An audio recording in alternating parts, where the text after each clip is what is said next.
Winter, 1944. Somewhere in the American Midwest, beneath a sky the color of dull steel, a German prisoner of war camp stood quiet behind rows of barbed wire. Frost clung to the wooden barracks, and the smell of boiled potatoes drifted from the mess hall. Inside, hundreds of German soldiers sat in uneasy silence, their thoughts 1,000 miles away, back in the ruins of Europe. Then, without warning, a faint crackle came from the loudspeakers strung along the camp fence. The static cleared, and a rhythm unlike anything they had heard before filled the air. Smooth, syncopated, alive. Trumpets soared. A saxophone laughed. It was jazz. The guards kept walking, unfazed. But inside the barracks, conversations stopped mid-sentence. Some prisoners looked up in disbelief. Others smiled, shyly at first, as if caught doing something forbidden. To them, this was the sound of the enemy, the music the Nazis had called degenerate. Yet here it was, played without hatred, echoing freely through a prison camp. In that moment, the war felt far away, and for the first time, many German soldiers began to wonder, what kind of nation played freedom through music? By late 1943, the war had turned against Germany. The North African campaign had collapsed. Rommel's Afrika Korps, once celebrated as invincible, was now trapped between advancing Allied forces. In Tunisia alone, more than 250,000 German and Italian soldiers surrendered. For many of them, it was the first time they saw the full scale of Allied coordination. British armor pressing from the east, American divisions from the west, and skies ruled by bombers they could not stop. As prisoners, they expected humiliation or execution. Instead, they were loaded onto Liberty ships, bound for the one place none of them had ever imagined seeing: the United States of America. The voyage was long and silent. Packed below deck, they tried to picture the land of their enemy, the country their propaganda had painted as chaotic, materialistic, and racially impure. The sea was rough, the air cold, and yet curiosity mixed with fear. They had been told that Americans were ruthless, but the guards offered cigarettes and blankets. Some even tried speaking German. When they finally saw the American coastline, the prisoners stared in disbelief. Cities stretched beyond sight, glowing with electricity despite the war. There was no hunger here, no rubble, no bomb craters. For soldiers raised in the ruins of total war, America seemed almost unreal. They were taken inland by train, through endless miles of farmland and small towns where children waved from the platforms. Few Americans had ever seen German soldiers in uniform, and most watched in silence, unsure whether to hate them or simply pity them. By the end of 1944, over 425,000 German prisoners of war were being held across more than 500 camps throughout the United States. The government built these camps in remote areas, fields, deserts, and pine forests, so far from escape routes that the Atlantic itself became part of the fence. Inside the camps, discipline was strict, but conditions were remarkably humane. Under the Geneva Convention, POWs received adequate food, clothing, and even small wages for labor. Many worked in sawmills, farms, or canning factories to replace the American men now fighting overseas. To the surprise of the prisoners, they were treated not as criminals, but as soldiers who had done their duty for the wrong cause. Some American guards even respected their discipline. One camp commander famously said, "We defeated their army, not their humanity." Still, life behind barbed wire carried a strange rhythm. Long stretches of silence, broken by brief moments of connection. Letters from home arrived slowly, censored and delayed. The war felt distant, but heavy. News came through American newspapers or short radio bulletins, often revealing Allied victories before German command ever admitted them. In the evenings, some camps allowed recreation, soccer matches, woodworking, even theater. But the greatest shock came not from physical comfort, but from exposure to a completely different culture. The prisoners saw black soldiers and white soldiers sharing the same mess halls. They saw newspapers that criticized their own government openly. They heard American music, boisterous, improvised, filled with rhythm and rebellion. Among them were former members of the Hitler Youth and Wehrmacht loyalists who had believed every word of Nazi ideology. Now, surrounded by evidence of a freer, more prosperous society, they found themselves questioning what they had fought for. At first, suspicion ran deep. Many thought the kindness was a trap, a calculated propaganda tool. But over time, that suspicion began to erode. What they experienced was not cruelty or brainwashing, but something subtler: exposure. Exposure to freedom of expression, to humor, to music that made no sense under authoritarian rules. And though few could yet understand it, those small sounds, the swing of drums, the wail of a saxophone, were about to challenge an entire generation's beliefs about enemies, war, and what it meant to be civilized. The United States had a plan, though few prisoners realized it yet, to use culture, not chains, as a weapon. The American handling of German POWs was more than logistics. It was a moral experiment. By 1944, the War Department faced a new question. What should be done with hundreds of thousands of captured enemy soldiers who might one day return home and shape post-war Germany? Brutality would only breed revenge. Indifference would waste an opportunity. So a quiet strategy took form, one built not on punishment, but on persuasion. At the center of that effort stood the Office of War Information, OWI, and the Military Intelligence Division, MID. Together, they launched what became known as the Re-Education Program. Its goal was simple in theory, but radical in method: expose German prisoners to the culture, values, and everyday freedoms of democratic life, and let them draw their own conclusions. The idea met resistance. Some U.S. citizens argued that the camps were already too comfortable. Newspapers published complaints. Why should enemy soldiers eat steak while our boys fight on Kiska and Tarawa? But the War Department persisted. They saw re-education not as mercy, but as insurance against another war. Each camp became a small social laboratory. German officers were separated from enlisted men to limit Nazi control inside the barracks. Propaganda materials were banned, but access to books, newspapers, and even films was encouraged. The Stars and Stripes newspaper circulated in translation. American librarians selected reading materials ranging from Mark Twain to Abraham Lincoln's speeches. Then came the most unexpected element of all: music. To Americans, music had always been more than entertainment. It was expression, freedom, and identity. And no genre embodied that spirit more vividly than jazz.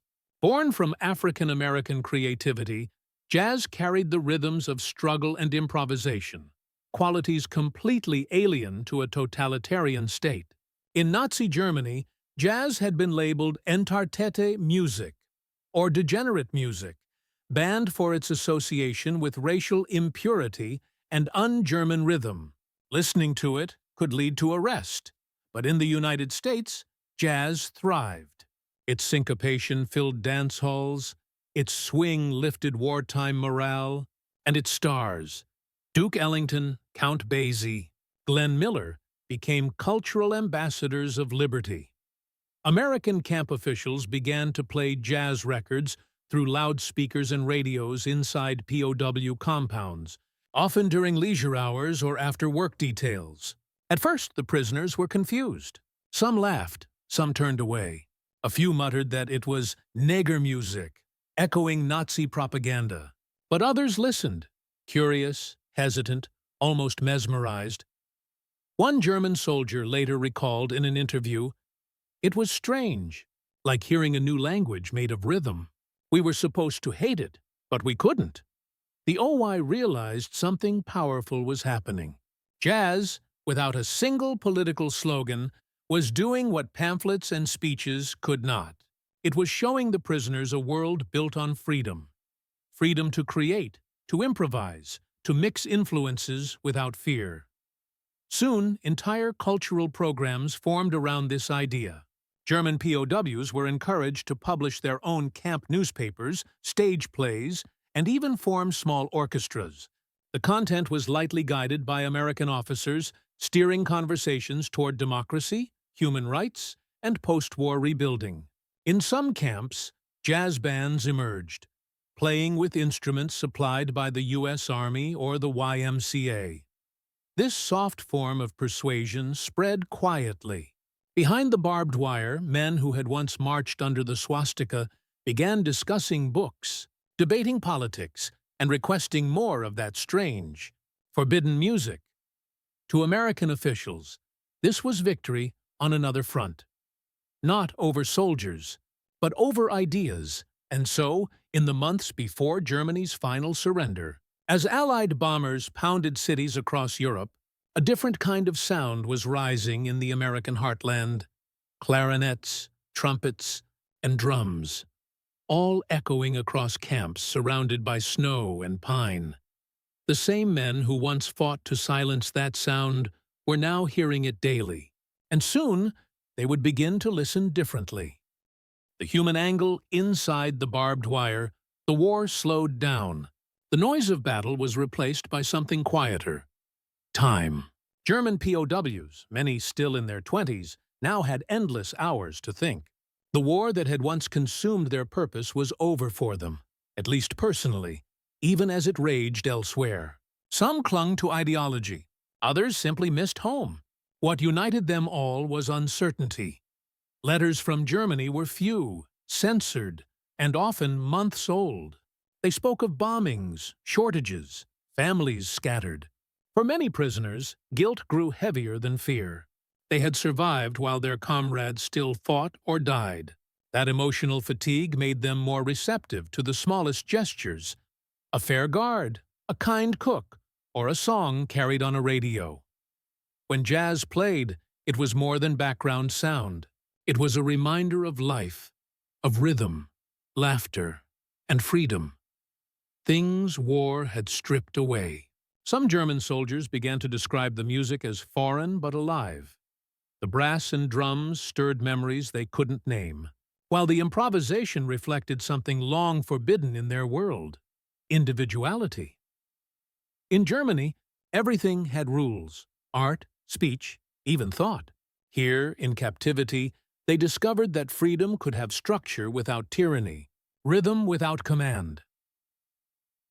One POW, a former schoolteacher from Hamburg, later wrote, "We had lost the war, but America had not made us feel lost."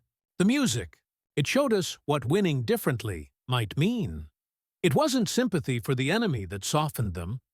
It was the recognition of humanity through sound. The cultural angle jazz, to the American ear, was normal. To the German ear, it was an act of rebellion.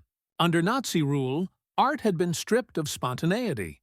Every song had to serve a purpose: to glorify the Führer, to rally the nation, to uphold order. Jazz rejected all of it. Its melodies bent rules, crossed racial lines, and mixed traditions. Trumpets shared space with clarinets. African rhythms met European harmony. Improvisation ruled over obedience. That cultural defiance was its own kind of democracy.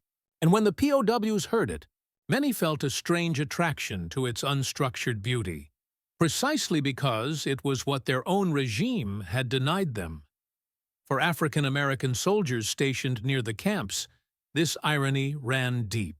They lived in a segregated army, serving a country that had not yet granted them full equality. Yet their music, born from their struggle, was now being used to teach freedom to men who had fought for fascism. Some historians later called this the quiet victory of jazz, the sound of the oppressed reshaping the minds of the oppressors. Inside the camps, prisoners began to discuss the origins of this music. Some learned the names of its stars.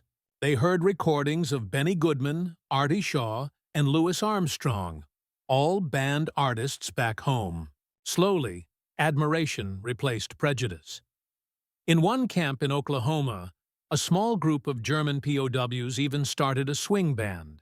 They had no proper instruments at first, so they built drums from oil cans and fashioned clarinets from wood scraps.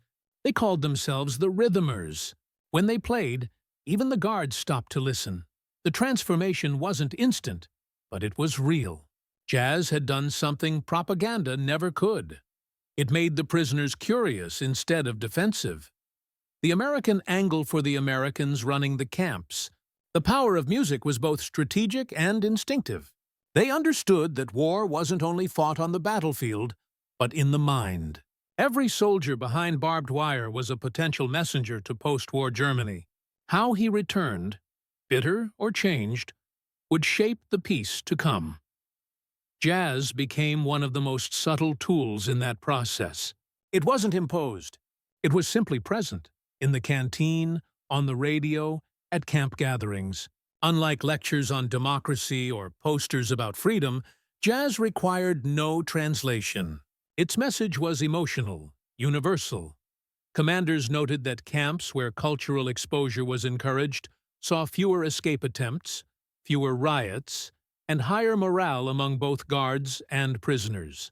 This humane approach also impressed international observers. The Red Cross reported that American POW facilities were remarkably compliant with Geneva standards, a statement that carried weight in wartime diplomacy. But for many officers, it wasn't about appearances. It was about proving that democracy could win not only through power, but through principle.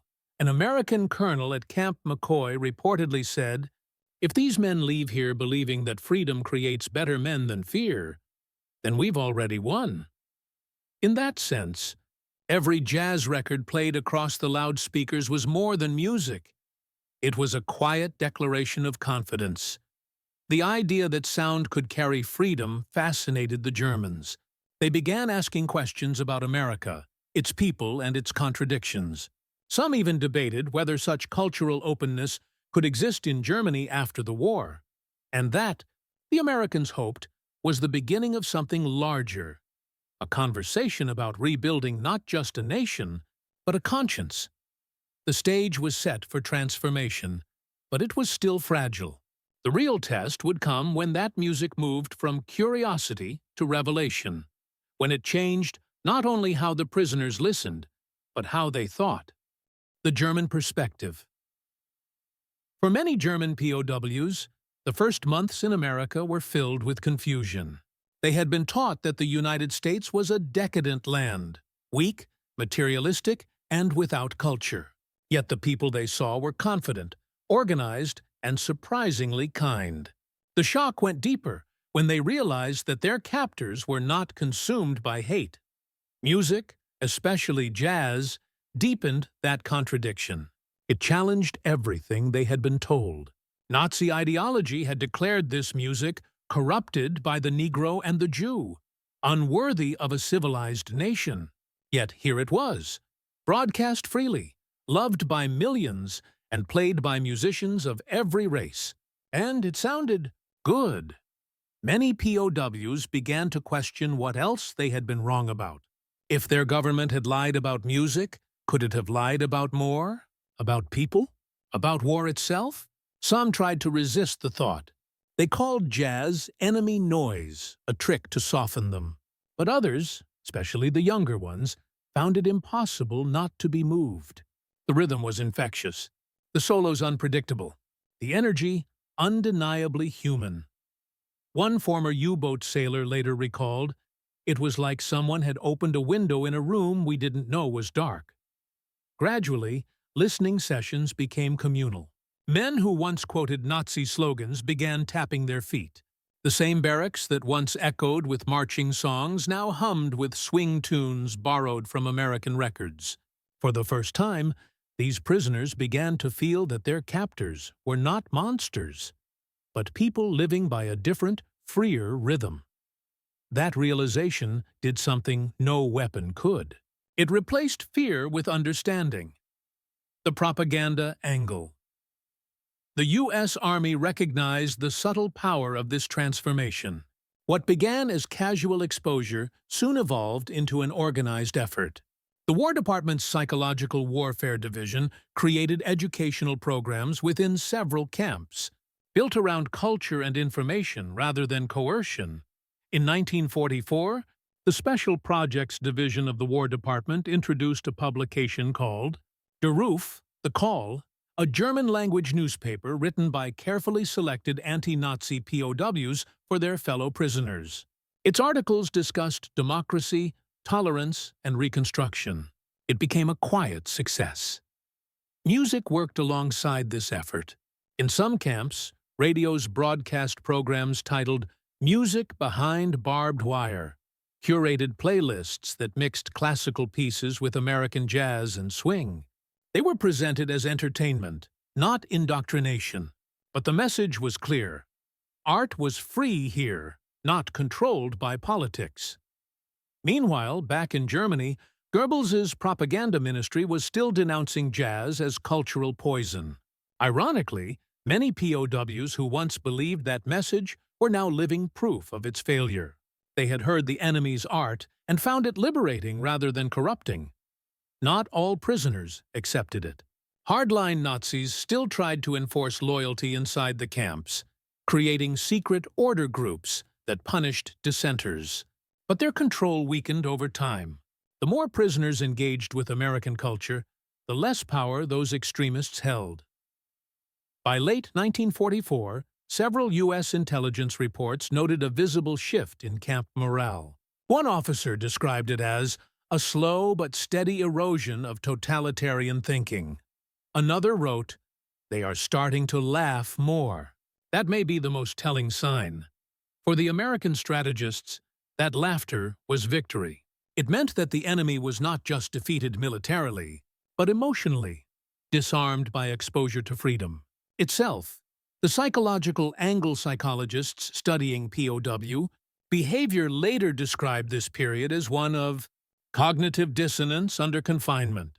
Men who had been trained to see the world in absolutes were now living in a space filled with contradictions. The Americans who had captured them were not barbaric, and the things they had been taught to despise, like jazz, were sources of joy, not decay. This internal conflict forced many to reevaluate their identity. Without the uniform, without Hitler's voice echoing through loudspeakers, they began to rediscover themselves as individuals. Music accelerated that process because it reached the emotional core before the rational mind could resist. Camp psychologists noticed how POWs exposed to American media were more cooperative and optimistic. Those engaged in cultural activities displayed fewer symptoms of depression and hostility. The rhythms of jazz provided stimulation, while its improvisational structure subtly encouraged self-expression. A form of mental liberation. Over time, that small psychological freedom became contagious.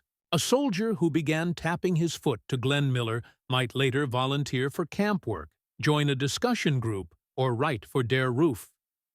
The transformation rarely happened dramatically.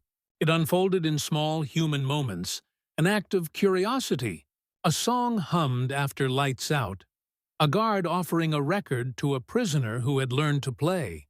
To American observers, these were not coincidences but proof that culture could reshape the defeated mind. They called it the silent conversion. By the end of the war, many German prisoners would leave the United States carrying more than memories. They carried the rhythm of a new world, one where freedom and structure could coexist, where art could belong to everyone, and where victory could mean understanding, not domination. The sound that had once startled them now played in their hearts as a quiet anthem of transformation. But the story of how that sound broke through completely, the moment when disbelief turned to awakening, would come next. In the heart of one extraordinary night when the camp loudspeakers brought jazz fully alive. It happened on a cold evening in December 1944. The camp was quiet, the kind of silence that settled after months of monotony. Snow pressed against the fences, muffling footsteps. Inside the barracks, the air smelled of wet wool and tobacco. The men had finished their supper, trading half-hearted jokes and stories from home, when the loudspeakers clicked on. At first, there was only static. Then a voice, American, clear and formal, announced a special broadcast from the Armed Forces radio service. The prisoners looked up. Some assumed it was another news update, perhaps another Allied victory. But what followed wasn't an announcement. It was music. A gentle swing rhythm began to pulse through the camp. A trumpet called out, followed by the smooth lift of a saxophone. The song was "In the Mood" by Glenn Miller.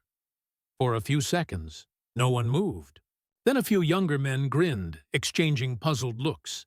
The melody was bright, joyful, completely at odds with the winter around them.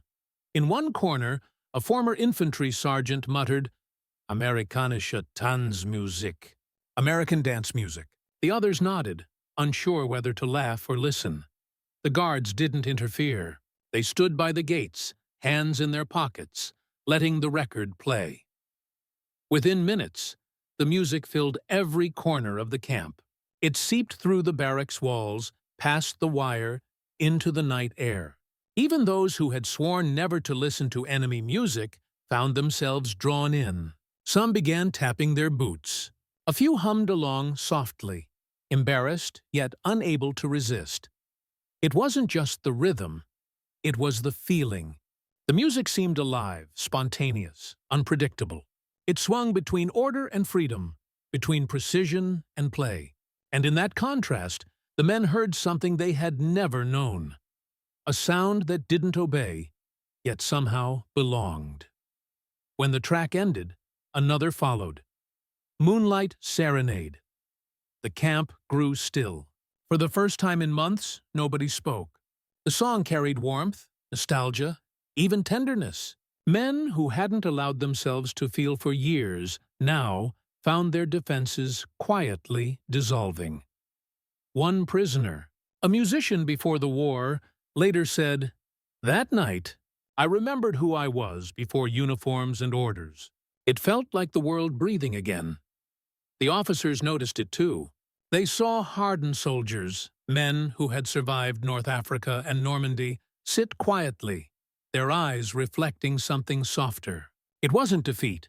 It was recognition. The broadcast continued. Between songs, the American announcer offered no propaganda, no lectures, only brief introductions, the name of the band, the title of the tune, where it had been recorded. It was pure, unfiltered culture. The simplicity made it powerful. To the men who listened, it didn't feel like manipulation. It felt like being allowed to experience beauty again. By the time the final track ended, the camp was silent. No one cheered. No one spoke. They simply sat with the echo of it all, as if afraid to break the spell. Later that night, as the lights dimmed, one prisoner whispered to another, "Maybe they're not the monsters we were told." His friend didn't reply, but the thought lingered, circulating in the dark like the ghost of the melody itself. Word spread quickly across other camps. Within weeks, reports noted similar broadcasts reaching facilities in Texas, Nebraska, and Georgia. The reactions were nearly identical. Shock, silence, then quiet fascination. To the Americans, it was an experiment in humanity. To the prisoners, it was a moment of dissonance that refused to fade. Jazz was no longer just music. It was a mirror, reflecting a world that existed beyond barbed wire and ideology. That night marked the beginning of what historians later called the soft surrender. It wasn't signed on paper or fought with weapons. It happened in the mind, when a soldier realized that freedom could sound like a trumpet solo in the dark. The first wave of German prisoners arrived on American soil in the late summer of 1943. Their ships docked quietly at ports like Norfolk, New York, and Boston, guarded by U.S. soldiers who were surprised to see that most of these so-called Nazi warriors looked little like the propaganda monsters they'd been told about. They were young, exhausted, thin from the desert or the Atlantic crossings. Many clutched small duffel bags or blankets, carrying everything they owned. By this stage of the war, the United States had already become an industrial fortress. Its economy was booming with war production, shipyards, munitions plants, and farms running at full capacity. Labor shortages were a growing concern, and the War Department saw an opportunity: POW labor. Under the Geneva Convention, prisoners could be assigned non-military work, and that meant German hands could pick American cotton, cut timber, or harvest wheat. Soon, more than 400,000 German POWs were scattered across over 700 camps in the United States, from Texas plains to the forests of Wisconsin, from the deserts of Arizona to the fields of Georgia. The camps were often located near small towns, surrounded by barbed wire, guard towers, and the rhythmic sound of marching boots. Yet, beyond those fences, America's abundance was visible. Supermarkets filled with food, trains running on time, and cars gliding across wide roads. To many of these men, it was a world that defied everything they'd been told. German propaganda had painted America as a land of chaos, ruled by greedy businessmen and lazy workers. But what they saw through the wire challenged those beliefs. Civilians walked freely. Newspapers criticized their own government. Jazz, swing, and blues poured from radios, played not for propaganda, but for pleasure. Inside the camps, daily life followed a strict routine. Reveille at dawn, roll call, breakfast, then work details. Many prisoners were sent to farms or sawmills, where they were paid a few cents a day in canteen coupons. Others worked in canning factories or maintained roads. They wore U.S. Army-issued uniforms marked PW in large black letters. Yet compared to the brutal conditions of Soviet or even some British camps, life in America was surprisingly humane. Prisoners had access to medical care, clean water, and enough food, often better than what American civilians received under rationing. Some camps had libraries, classrooms, and orchestras, and it was in these small worlds, these fenced-off microcosms of humanity, that culture began to seep through the cracks. Many German officers tried to maintain discipline, insisting on military formality and nationalist pride. But among the younger men, especially those who had no love for the Nazi regime, curiosity began to grow. They read English newspapers. They traded cigarettes with guards. They listened to American radio broadcasts through thin walls at night. That's where they first heard it: the sound of jazz. It started as faint static on a camp radio. The rhythmic swing of Benny Goodman, the soulful trumpet of Louis Armstrong. For the first time, these prisoners, who had lived under a regime that condemned degenerate music, heard a freedom of sound that their own culture had denied them. Some guards noticed how the music drew attention. They'd tune radios during breaks, letting prisoners listen quietly. Soon, jazz bands began to form inside the camps themselves. German musicians, some once part of orchestras in Berlin or Hamburg, began experimenting with these new rhythms, trying to capture what they heard on the airwaves. One American officer recalled a night when a German band in a Texas camp played a rough, heartfelt version of "In the Mood." The guards and prisoners clapped together, an almost unthinkable moment in a time of total war. By 1944, the camps had become small laboratories of cultural exchange. Some prisoners enrolled in art and philosophy classes run by local colleges. Others wrote essays about democracy, freedom, and music. A few began to question the war itself, not from defeat, but from realization. The fences still stood, the guards still watched, but the music, that unmistakable rhythm of liberty, crossed through everything. And soon, it would transform not only their days in captivity, but the way they thought about the world they came from. As 1944 turned to 1945, and the sounds of victory echoed across Europe, The prisoners in America found themselves listening to jazz not just as entertainment, but as an emotional bridge, connecting enemies through melody. For many German prisoners, the first sound of jazz was almost confusing. The rhythm was unpredictable, the melodies bent and improvised, nothing like the rigid marches or classical compositions they grew up with.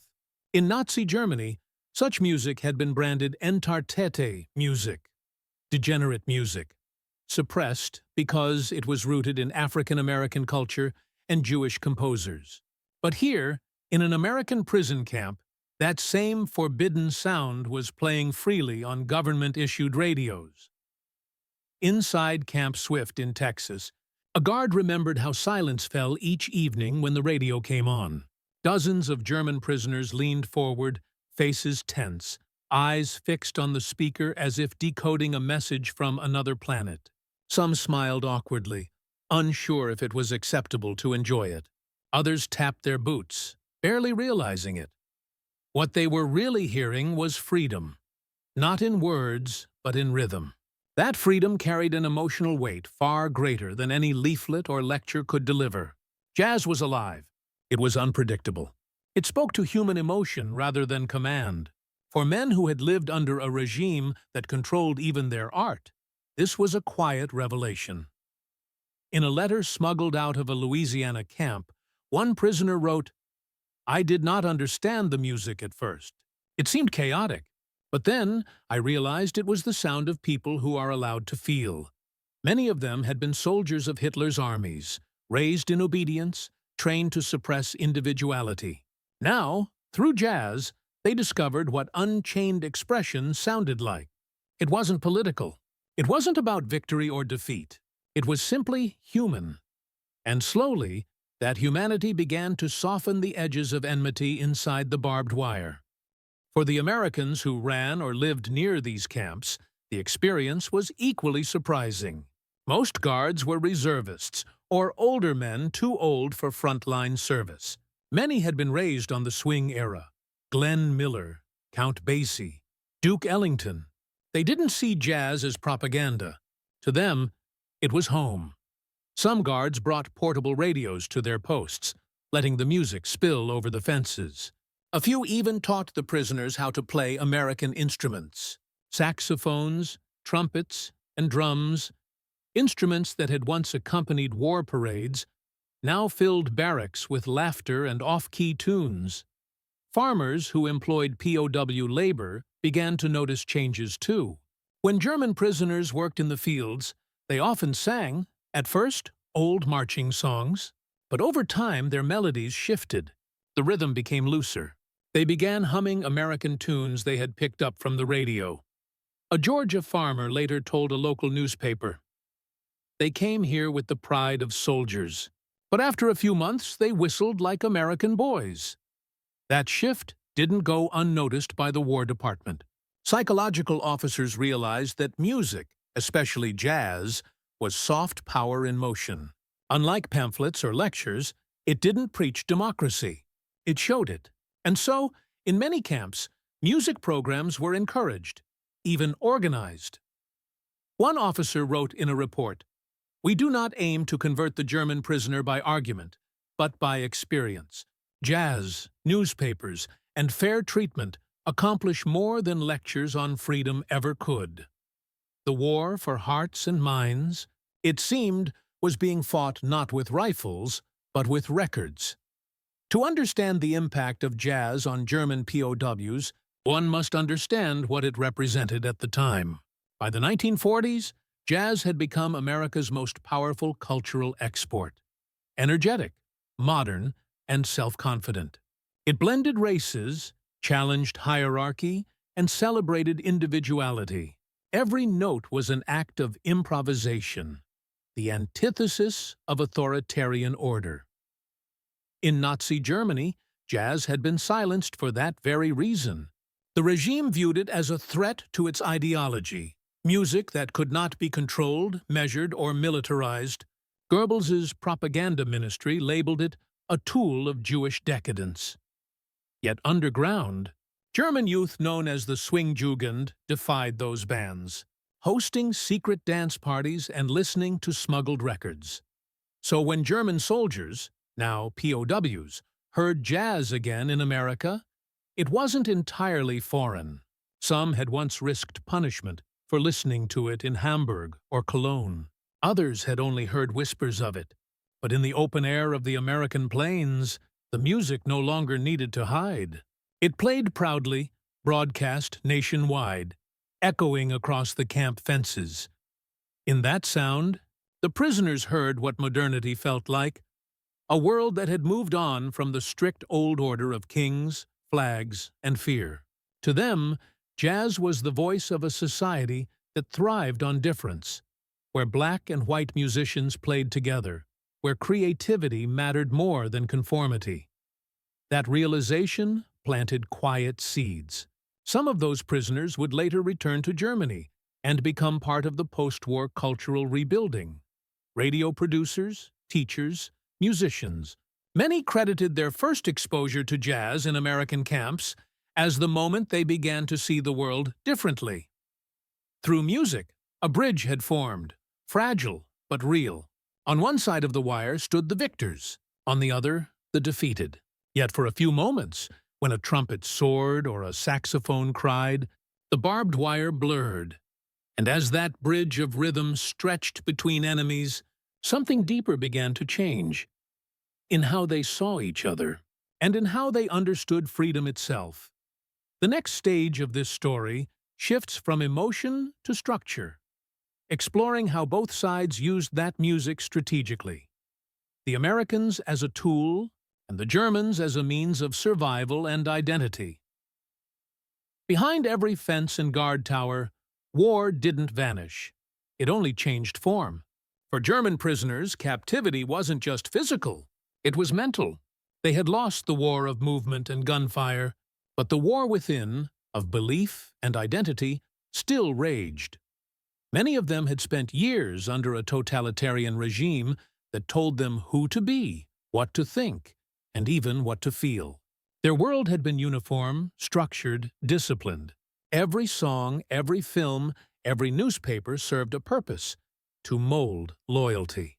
And then, suddenly, they were surrounded by a culture where music seemed to serve no agenda at all. Jazz confused them at first. It sounded chaotic, uncontrolled. But beneath that chaos was something terrifyingly powerful. Spontaneity. The ability to choose. Psychologists assigned to POW camps began noting something strange. Men who once spoke rigidly of duty and honor began using new words. Freedom, curiosity, choice. The transformation wasn't immediate, but steady. A sergeant who once lectured others about German superiority now spent nights trying to copy Glenn Miller's clarinet solos.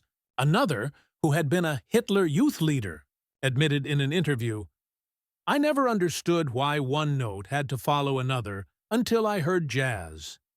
The American officials didn't plan this psychological shift, at least not at first, but they observed it closely. By allowing access to radio, books, and films, the U.S. created an environment of comparison. Prisoners could see both sides of civilization, and they started to question which was stronger. And at the heart of that questioning was the sound of freedom itself, unstructured, imperfect, but undeniably alive. By 1944, what began as incidental exposure to American culture became a quiet strategy.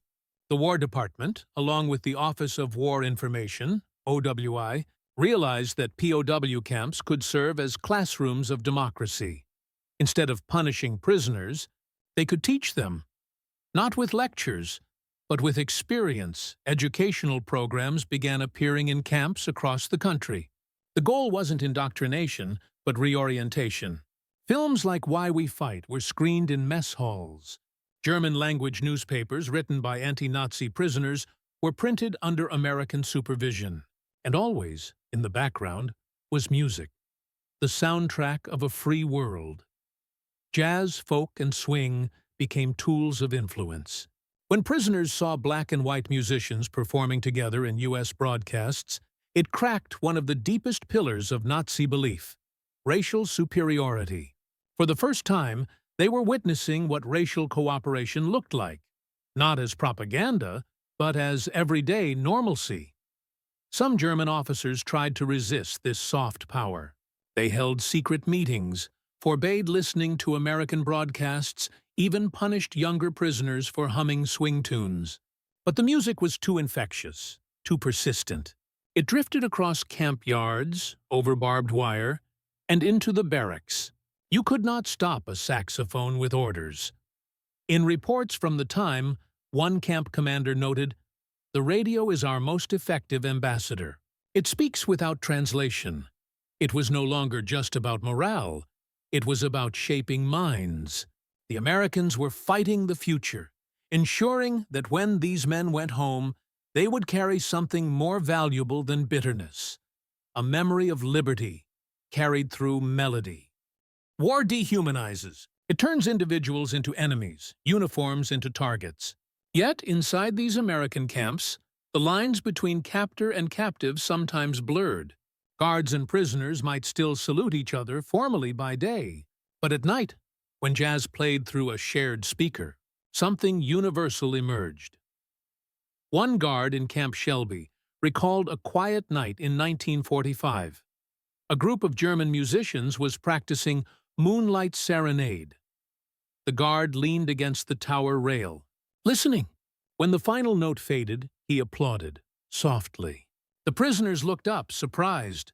Then, one of them, a young pianist from Bremen, smiled and shouted in English, "Good?" The guard called back, "Good!" That was all. But it was enough to remind both sides that war had not destroyed their humanity. Music, especially jazz, became a rare moral meeting ground. It didn't excuse the war or the ideologies that caused it, but it offered a glimpse of something beyond them: a shared human longing for beauty and expression. In a Kansas camp, a Lutheran chaplain organized Sunday gatherings where American hymns were played alongside jazz improvisations by German prisoners. Some men cried. Others just sat in silence. For them, it was not a concert. It was reconciliation, silent, small, and deeply human. When war finally began to tilt in the Allies' favor, many prisoners feared what awaited them back home. Their cities were in ruins, their families scattered. But the experience of hearing jazz, of being treated not as monsters, but as men, gave them something intangible: dignity. As one prisoner later wrote in his memoir, "The Americans won more than the war. They won our respect, and they did it with music." The air in those camps was heavy with contradictions, defeat and discovery, loss and learning. But by the end of it, something had shifted permanently inside thousands of German minds. The war might still be raging across oceans, but inside the fences of America, jazz had already won its quiet battle. Not for territory, but for souls. And as the final months of the war approached, that quiet transformation would meet its most powerful test: the moment when the war ended, and the prisoners realized what they were returning to.